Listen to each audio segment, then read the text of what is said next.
Federalist? No. 2. Concerning dangers from foreign force and influence. For the Independent Journal. Wednesday, October 31, 1787. JAS. To the people of the state of New York.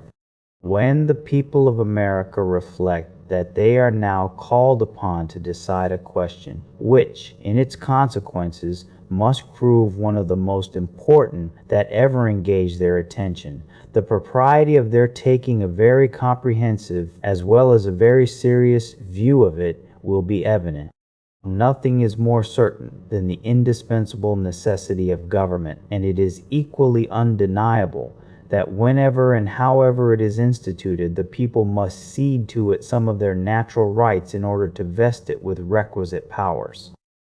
It is well worthy of consideration, therefore, whether it would conduce more to the interest of the people of America that they should, to all general purposes, be one nation under one federal government, or that they should divide themselves into separate confederacies and give to the head of each the same kind of powers which they are advised to place in one national government.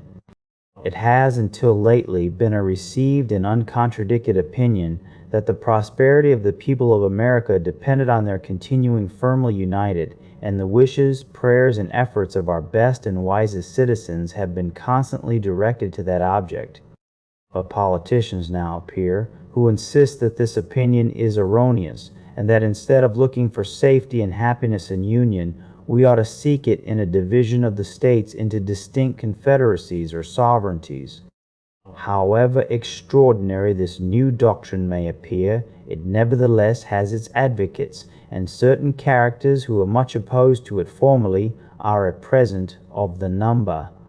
Whatever may be the arguments or inducements which have wrought this change in the sentiments and declarations of these gentlemen, it certainly would not be wise in the people at large to adopt these new political tenets without being fully convinced that they are founded in truth and sound policy.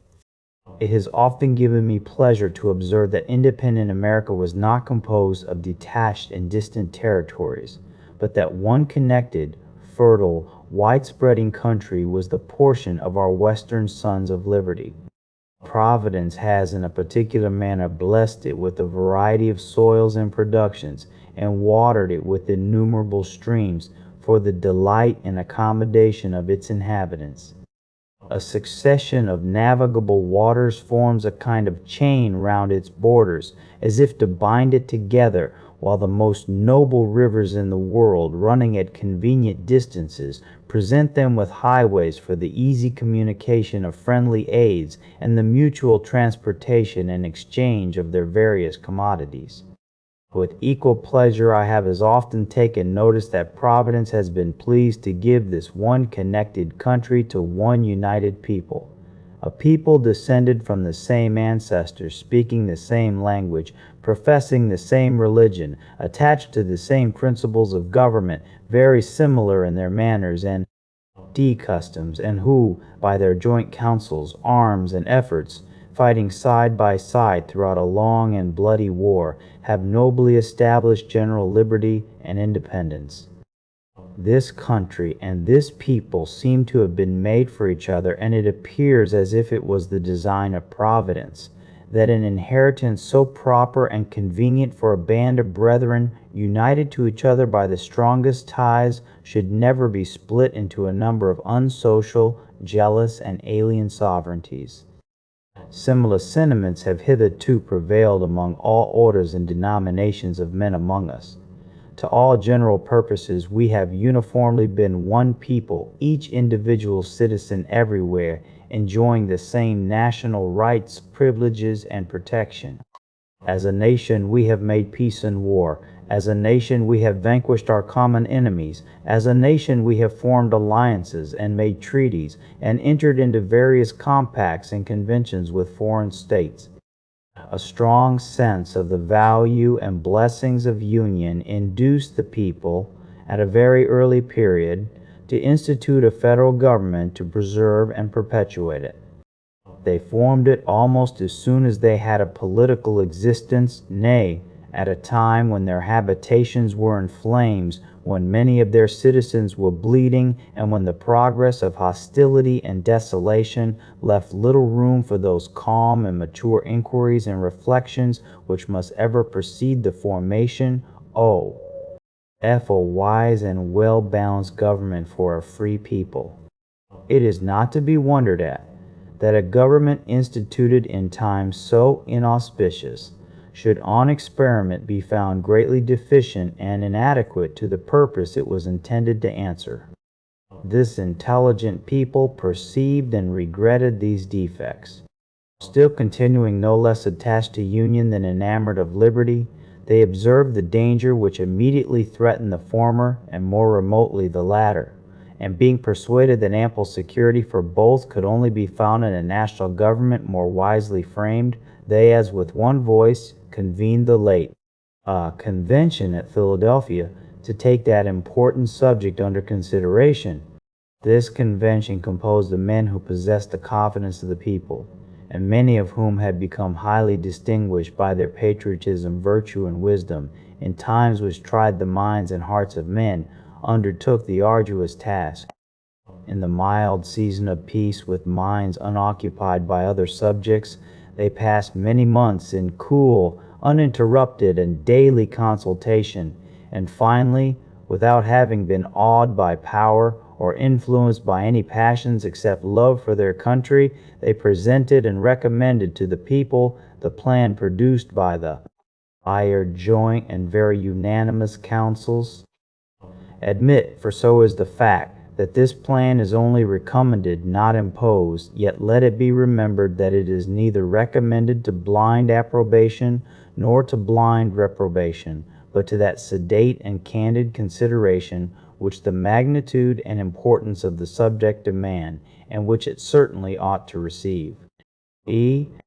But this, as was remarked in the foregoing number of this paper, is more to be wished than expected, that it may be so considered and examined. Experience on a former occasion teaches us not to be too sanguine in such hopes.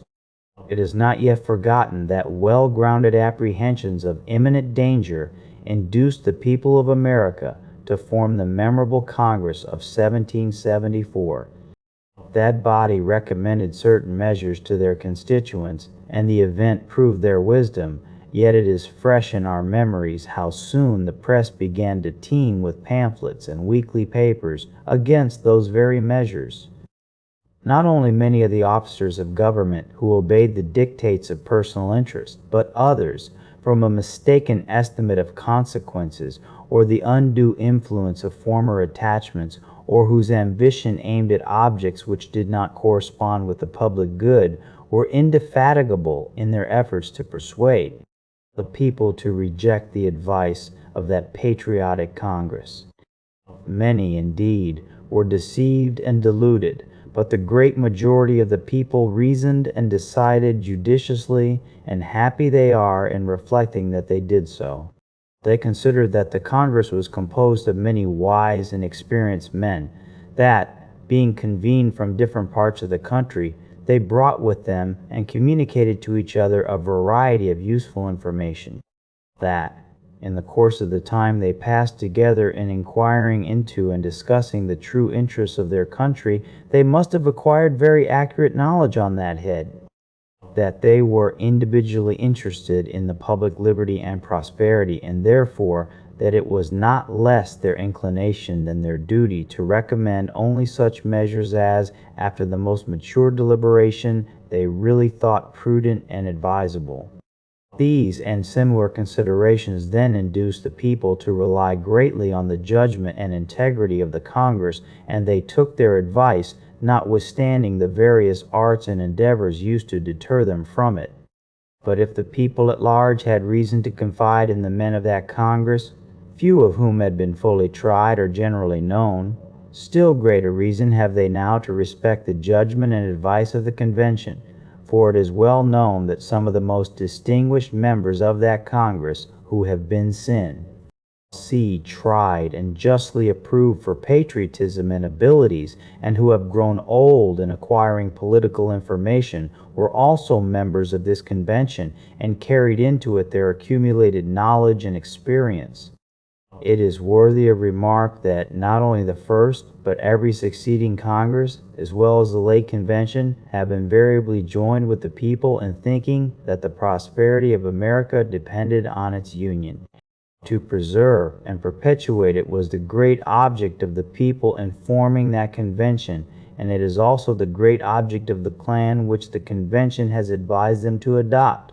With what propriety, therefore, or for what good purposes, are attempts at this particular period made by some men to depreciate the importance of the Union? Or why is it suggested that 3 or 4 confederacies would be better than one? I am persuaded in my own mind that the people have always thought right on this subject, and that their universal and uniform attachment to the cause of the Union rests on great and weighty reasons, which I shall endeavor to develop and explain in some ensuing papers. They who promote the idea of substituting a number of distinct confederacies in the room of the plan of the convention seem clearly to foresee that the rejection of it would put the continuance of the Union in the utmost jeopardy. That certainly would be the case, and I sincerely wish that it may be as clearly foreseen by every good citizen that whenever the dissolution of the Union arrives, America will have reason to exclaim in the words of the poet, "Farewell! A long farewell to all my greatness!" Publius.